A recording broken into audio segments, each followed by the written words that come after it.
Hello, everybody. Welcome to another episode of Checking Boxes. It looks like another box of complete sets today, so these usually go pretty quickly. These are some pretty obscure, mostly indie sets. Again, here's our social. I'm feeling like the lighting's a lot better on these latest videos. Let me know what you think. Seems a lot clearer. Here's our social. Again, anything that you see today is available for sale. If you see something you like, just let me know in the comments down below. Or if you'd like to keep it private, just send me a message at the Gmail. Let's dive into it. This is the Harvest King from Caliber Comics. Oh, let me switch to the 0.5 here. There we go. Okay, so this I believe is a 3-issue. 1, 2, and 3. Oh, by Joe Casey. Okay, there you go. Pretty famous writer. And Mike Micropoulos. Not familiar with him, but pretty nice art. Yeah, then we jump to the Green Arrow 1980.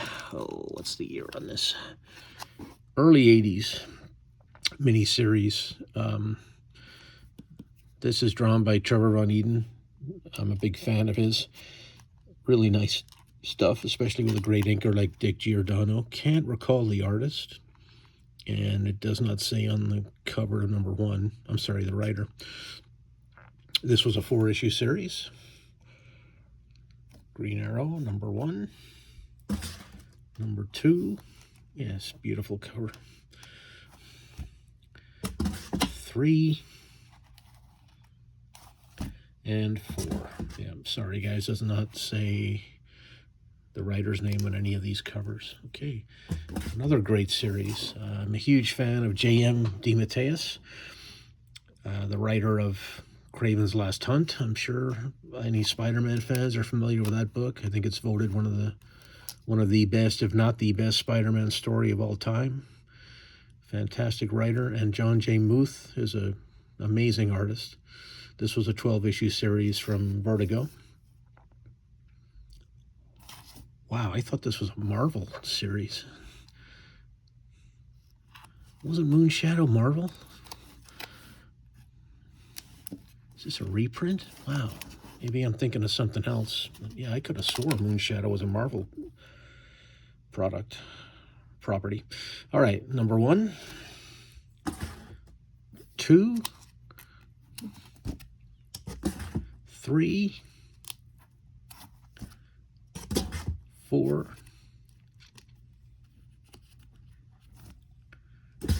5,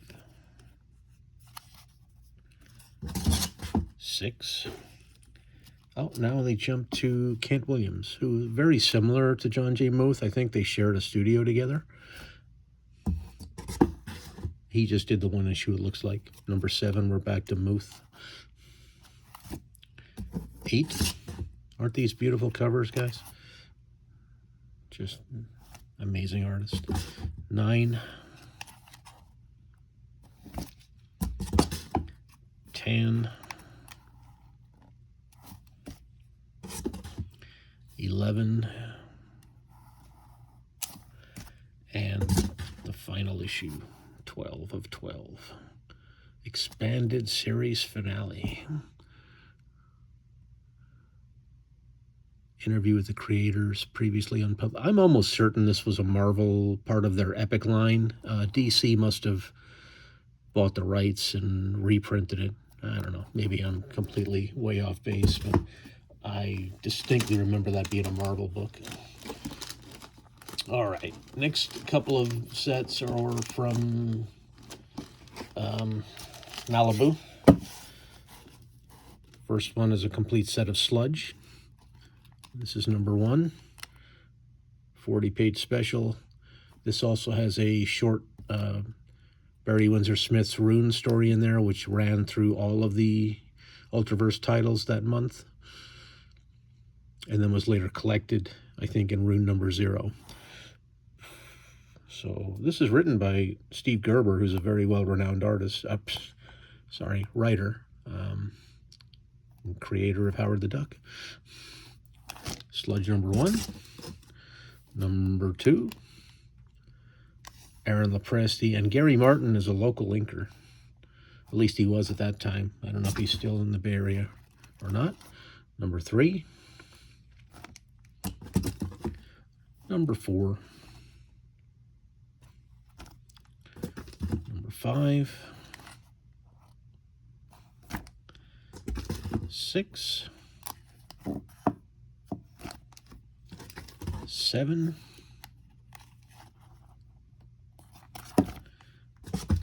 8. 9. 10. 11. 12. And Red Xmas. Wow.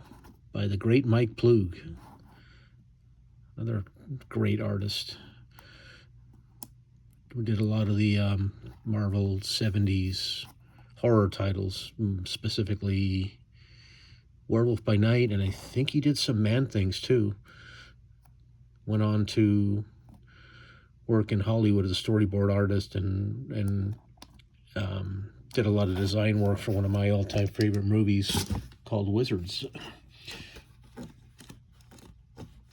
Great movie. Next up, we have a set of Rune, the aforementioned Barry Smith property. This is Rune and Silver Surfer. I think this was a one-shot. Oh no, is this not a... No, these are in reverse order. Sorry, guys. So we've got Rune Silver Surfer number 1, and then you flip it over, Silver Surfer Rune, and that's a John Buscema cover. Beautiful. Let's go ahead and go in reverse order here. Rune number 5. This is by Kyle Hotz cover.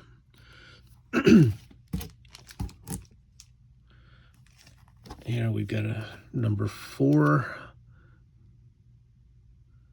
It's a nice cover. It's St. Pierre doing his best Barry Smith imitation. Did a pretty good job of it too, in my opinion. Number 3, back to Kyle Hotz. Number 2. This is after Marvel bought them, I guess, because you've got the Phoenix Resurrection flip book here. And you also have a guest appearance by Warlock. So this, I think, is volume 2 of Rune, not the first Barry Smith one. And that's number 1. Then you've got a giant-size Rune, which has the first look at the Rune Silver Surfer. Beautiful Barry Smith cover. And we've got Rune Infinity. Wow, this is a mess. Here's the rest of the runes, I guess. 9. Barry Smith cover. Fantastic. 8. Not quite as fantastic. I don't know this artist, Bobby R. Very image looking. Saltares, he worked for Marvel for a while. I think he did some Conan stuff. That's issue 7. And issue 6, another Barry Smith. Look at that cover, guys. Wow. Such a great artist. So that, I think, is volume 2 of Rune, if I'm not mistaken. Volume 1, I'm pretty sure, was Barry Smith. Now we've got a few image mini-series here, starting off with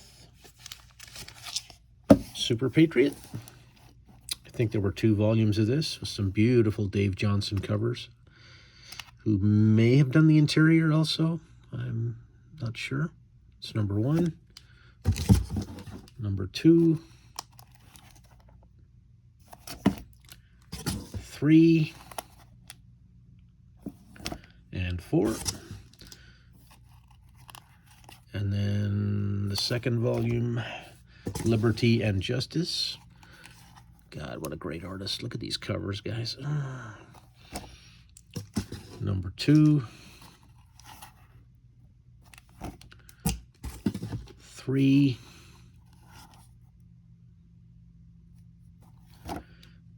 and 4. Sticking with Image, we've got a couple more Image limited series here. Vanguard.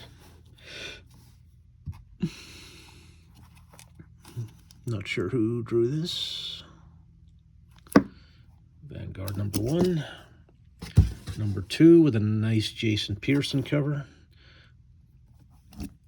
Number 3, Midori era cover with guest appearances by Savage Dragon.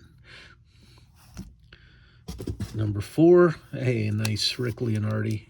You guys know, one of my favorites.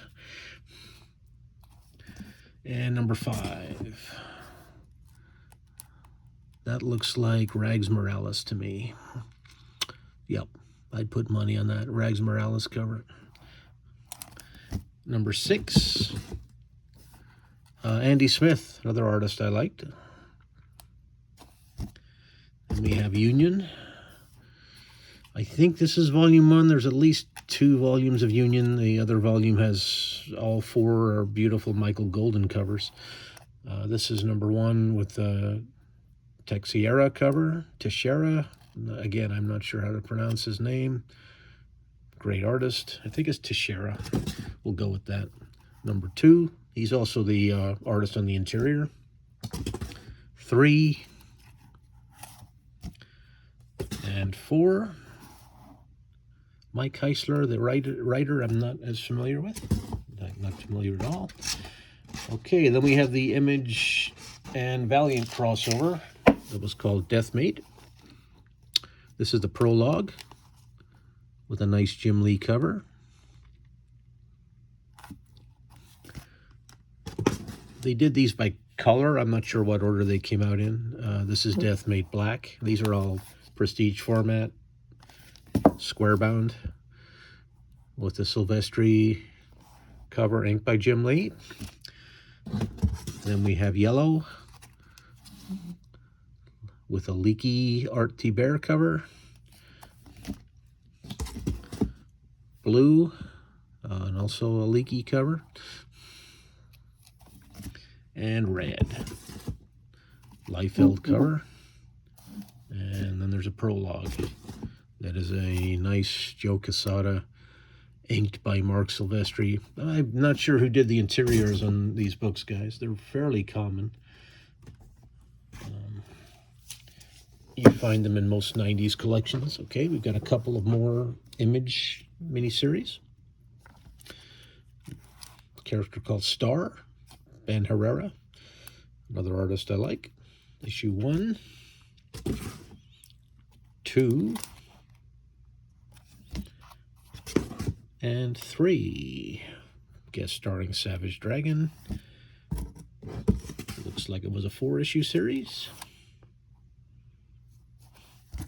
Then we jump to Violator versus Badrock. Violator from Spawn. Badrock from Youngblood, I believe. That's a Liefeld cover. That's number 2. Also a Liefeld cover. Issue 3. And 4. Those are all Liefeld covers. Then we have the Violator miniseries, which was a 3-issue spin-off of Spawn. I think these were cover and interiors by Bart Sears. Number 1, 2, and 3. That's actually Capullo. Okay. Next up, we have a complete Alpha Flight series from volume 2, I believe this was. From what year? Sometime in the mid-90s. So you have the -1, the Tony Daniel cover. You got issue 1. I think the name of this artist is Scott Clark, if I'm not mistaken. I kind of liked his style. Never read this series. Number 2. Yeah, nice cover. Issue 3. 4. 5. 6. Nice Bryan Hitch cover, and bonus, he did the interior. Very nice. Number 7. 8. Looks like Wolverine. Multiple Wolverines in that one. 9. That's a nice cover. Not sure who drew that one. Issue 10. 11. That's Ariel Olivetti. Yep. Great artist. I think that's Bug from the Micronauts. That was the one character that Marvel actually created, so they kept the rights to Bug when the Micronauts reverted back to, I want to say, Mattel. I think it was Mattel that created those. Number 12, this is the homage to the original Alpha Flight number 12 cover. One of these, yeah, same blurb and everything, One Shall Surely Die. Number 13, another Olivetti cover. 14. Don't recognize Dr. T.H. That's a nice cover. I do not recognize the artist or the signature. 15. Attack of the Killer Zombies. 16. 17, guest starring Big Hero 6. That might be the... No, not the first appearance. And 18. I think that's the last issue. Nope. Nope. There's 20 issues. Sorry, my bad. That kind of looks like a Rick Leonardi cover. Duncan Rouleau did the interior, but I think that's a Leonardi cover. 19. And the final issue. And then there was an annual, 98 annual, by the great Tom Rainey, another favorite of mine. Great artist. Okay, next up we have a couple of Valiant sets. So these are going to go in my Valiant box. What do we got first? The Second Life of Dr. Mirage. We've got a number 1, 2, 3. These are really high grade, guys. If you know anybody that's looking for some nice high grade Valiant sets, I got lucky with this collection. I mean, I guess lucky isn't the right word, but you know, Valiant is not the most desirable or the hardest to find, but complete sets are not easy, and high grade obviously is tougher. So they're apparently great reads. I didn't read a lot of Valiant stuff, but they were, if you were around in the 90s, you probably know that Image was kind of style over substance, and Valiant was substance over style. And what I mean by that is Image went for the art. The vibrant art really had none of them could write, and they figured that out pretty quickly. It didn't take McFarlane long to bring a writer in, and Valiant, they had really good writers, but they didn't pay the artists. So they had, I mean, when you have people like Don Perlin on your first issue of Bloodshot, and I don't know what to say. Don Perlin is like a lower tier Marvel artist who at that time was probably 30 years in the industry, and that was their choice to do their flagship title. I mean, I don't know what to say. Number 4. So Image Art, Valiant Story. That's how it broke down. 5. Valiant did have some good artists. I mean, the Chang, I think, was really good. And they did get Quesada to do some stuff for them. But for the most part, I'll stick with what I said. It's a pretty fair assessment. Image went for the art. Valiant went for the writers. Number 6. Number 7. 8. Yeah, I like this guy's art. 9. 10. 11. 12. 13. 14. And 15. So there you go. That's a complete Second Life of Dr. Mirage in high grade. And the last set is going to be a complete, I think it's the last set. Yeah. It's a complete Shadow Man set. Yeah, this is another one. Bob Hall. Just one of those run-of-the-mill Marvel artists who would do, you know, if you needed somebody to do a fill-in issue or a lower tier book that you needed an artist on, they would stick Bob Hall on there. And, you know, he's fine for what he is, but he's not an upper tier artist. This is actually a decent cover. This is Shadow Man Zero foil. Number 1, 2, 3, 4 has a Frank Miller cover. 5, Walt Simonson. And we're back to Bob Hall. Number 6, 7, 8, 9, 10. I mean, that's not bad.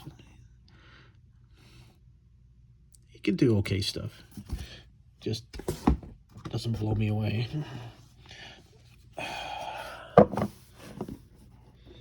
11, 12, 13, 14, 15. Yeah, I would say this stuff is better than anything I can remember him doing at Marvel. 16,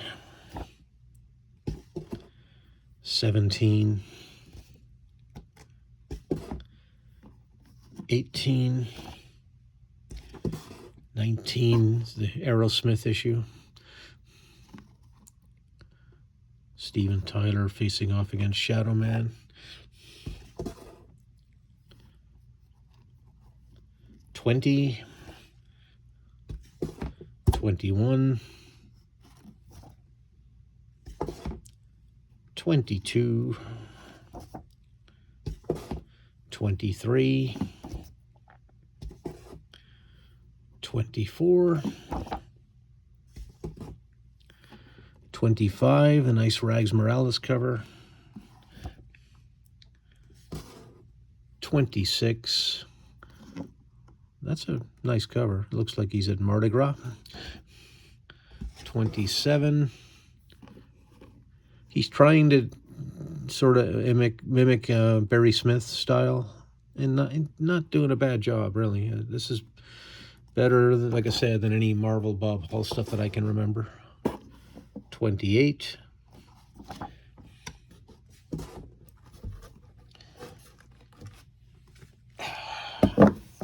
last stack here, guys. 29, 30, 31, 32, 33,